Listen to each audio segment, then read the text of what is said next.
Hello बच्चों, कैसे हो आप सभी। मैं हूं अमन सर, अमन फिजिक्स पूर्णिया से। और मैं आपके लिए लेकर के आ गया हूं एक नया वीडियो लेक्चर जिसमें हम लोग सीखेंगे कुछ नए कॉन्सेप्ट्स को बड़े आसान तरीके से, बड़े ही इजी लैंग्वेज में, ताकि आपको फिजिक्स बहुत हल्का, बहुत आसान लगने लग जाए।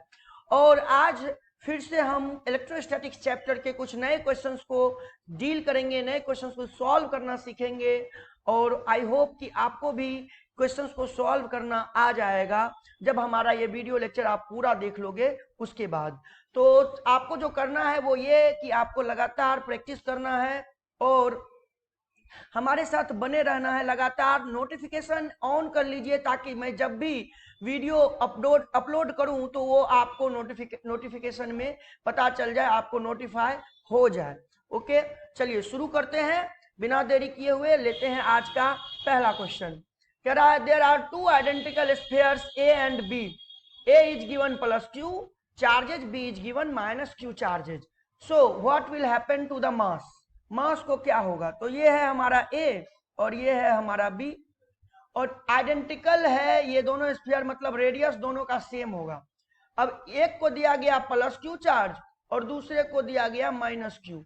प्लस क्यू दिया गया है, इसका मतलब इलेक्ट्रॉन इसमें से बाहर निकल गया, और माइनस क्यू दिया है, इसका मतलब इलेक्ट्रॉन इसमें ऐड हो गया। तो इस कारण ए का जो मास होगा वो डिक्रीज करेगा और बी का जो मास होगा वो इंक्रीज करेगा। तो ऑप्शन क्या दिया हुआ है, mass of B increases. B में करेक्ट आंसर है। An electric dipole is placed parallel to X axis in an electric field, the force on it will be. So बेटा, जब आप किसी इलेक्ट्रिक फील्ड रीजन में, ये मान लीजिए इलेक्ट्रिक फील्ड रीजन है, इसमें कभी आप इलेक्ट्रिक डायपोल को रखोगे तो जितना फोर्स इलेक्ट्रिक, चूंकि आप जानते हैं कि जो इलेक्ट्रिक डायपोल होता है वो कॉम्बिनेशन होता है two equal and opposite charges का, और वो कुछ सेपरेशन पे रखे होते हैं। तो मान लीजिए एक चार्ज यहाँ है और एक यहाँ, एक माइनस क्यू यहाँ, एक प्लस क्यू यहाँ। तो इस रीजन में अगर इलेक्ट्रिक फील्ड इधर है तो प्लस पे फोर्स लगेगा इस डायरेक्शन में और माइनस पे फोर्स लगेगा इस डायरेक्शन में। तो नेट फोर्स की अगर आप बात करोगे तो वो जीरो होगा तब जब यूनिफॉर्म इलेक्ट्रिक फील्ड होगा, यूनिफॉर्म इलेक्ट्रिक फील्ड होगा। ओके, अगर नॉन यूनिफॉर्म इलेक्ट्रिक फील्ड हो गया, नॉन यूनिफॉर्म इलेक्ट्रिक फील्ड हो गया, नॉन यूनिफॉर्म इलेक्ट्रिक फील्ड हो गया, उस केस में एफ नेट जो है वो जीरो नहीं होगा, क्योंकि यहाँ का F1 और यहाँ का F2 अगर नाम दे वो अब बराबर नहीं होगा अगर नॉन यूनिफॉर्म इलेक्ट्रिक फील्ड हुआ। तो चूंकि यहाँ इलेक्ट्रिक फील्ड कैसा है वो नहीं बताया है, यूनिफॉर्म है कि नॉन यूनिफॉर्म है, इसीलिए हम कह देंगे ऑप्शन डी करेक्ट है। अगर ये लिखा रहता यूनिफॉर्म इलेक्ट्रिक फील्ड तो मैं गारंटी आंसर कर देता ऑप्शन ए। चलें आगे बढ़े। अगला है the charges on a body is written as q equals to n e. बेटा, चार्ज का क्वांटाइजेशन प्रॉपर्टी होता है क्यू इक्वल्स टू एनी, और उस जगह पे एन का मान होता है zero, plus minus one, plus minus two, इस तरह से चलता रहता है। तो हमसे पूछा है एन का मान कितना होगा, तो ऑप्शन बी। अगला है कोई चार्ज है, एक है क्यू और दूसरा है टू क्यू, और चार्ज क्यू को प्लेस किया गया है एक्स इक्वल्स टू जीरो पर और इसको प्लेस किया गया है एक्स इक्वल्स टू ए पर, यानी अलोंग एक्स एक्सिस प्लेस किया गया है। तो कह रहा है इलेक्ट्रिक फील्ड जीरो कहाँ होगा। नेचर ऑफ चार्ज धरिए, दोनों का नेचर पॉजिटिव है, तो अगर सेम नेचर का चार्ज हो तो जो इलेक्ट्रिक फील्ड जीरो होगा वो इन्हीं बीच में कहीं होगा, इन दोनों के बीच में ही कहीं होगा। मेरी बात समझ में आ रही है आप लोगों को। तो मान लीजिए इलेक्ट्रिक फील्ड इस जगह पे जीरो हुआ, ये पॉइंट पी है और इस पॉइंट पी पे इलेक्ट्रिक फील्ड जीरो हुआ। इसका मतलब ये अगर डिस्टेंस अगर x है तो ये x का वैल्यू जीरो से ज्यादा होगा और a से कम होगा, यानी ऑप्शन ए करेक्ट होगा। अगला है the magnitude of charge on any substance can not be less than. Charge का मैग्नीट्यूड किसी सब्सटेंस पर किससे कम नहीं हो सकता। तो भैया इलेक्ट्रॉन के चार्ज से कम नहीं हो सकता, और इलेक्ट्रॉन का चार्ज कितना होता है 1.6 into 10 to the power minus 19 coulomb magnitude में, और अगर साइन देखें तो इलेक्ट्रॉन पे नेगेटिव चार्ज होता है। तो ऑप्शन हो जाएगा हमारा ए, इससे कम नहीं हो सकता। नेक्स्ट है there are two point charge this and this and in air and separated by 30 centimetre. Force पूछ रहा है, तो फोर्स का फॉर्मूला लगा दीजिए बेटा, k q one q two by r square. K की जगह रखिए 9 into 10 to the power 9 Q1 की जगह रखिए 2 into 10 to the power -7, Q2 के जगह 3 इंटू 10 टू द पावर -7 और अपॉन में 30 सेंटीमीटर में है, मत भूलिए। तो 30 इंटू 10 टू द पावर -2 और इसका क्या होल स्क्वायर, है ना। अब ये कितना हो जाएगा, 9 को 2 से गुना करिए, 9 गुना 2 गुना 3 और यहाँ 10 का पावर 9 है, यहाँ -7 -14 हो जाएगा, तो ये बचेगा 10 का पावर -5 और यहाँ 30 का स्क्वायर है तो ये हो जाएगा 900 और ये हो जाएगा 10 का पावर -4।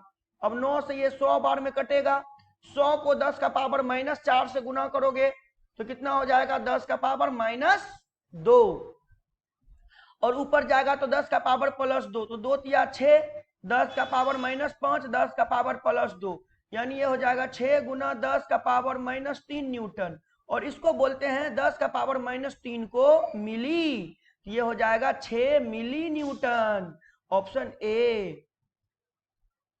अगला है a surface encloses N electric dipole, एक सरफेस है इसके अंदर इलेक्ट्रिक डायपोल है यानी -q और +q, ये रहा इलेक्ट्रिक डायपोल, है ना। The total electric flux over the surface, तो फ्लक्स का फॉर्मूला क्या होता है, q इन टोटल अपॉन में एप्सिलॉन नॉट, तो +q -q by epsilon not यानी 0, यहाँ हो जाएगा 0, option B.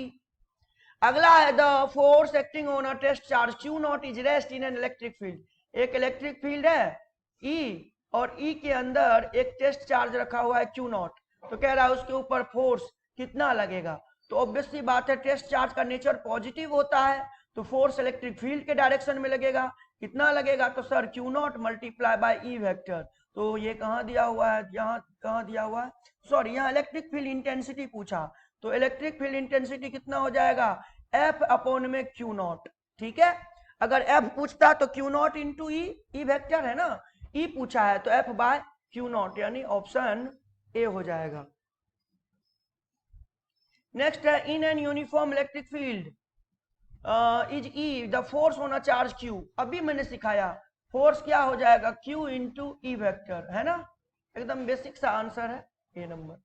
Magnitude of electric field intensity यानी E का मैग्नीट्यूड पूछा है, r डिस्टेंस पर कोई चार्ज q है उससे r डिस्टेंस पर, ये कितना होता है kq बाय r स्क्वायर होता है ना, k के जगह कितना 1/4 पाई एप्सिलॉन नॉट और यहाँ पे कितना q by r square, yes और नो बेटा, तो ये कौन सा मैच कर रहा है, देखो ऑप्शन बी मैच कर रहा है।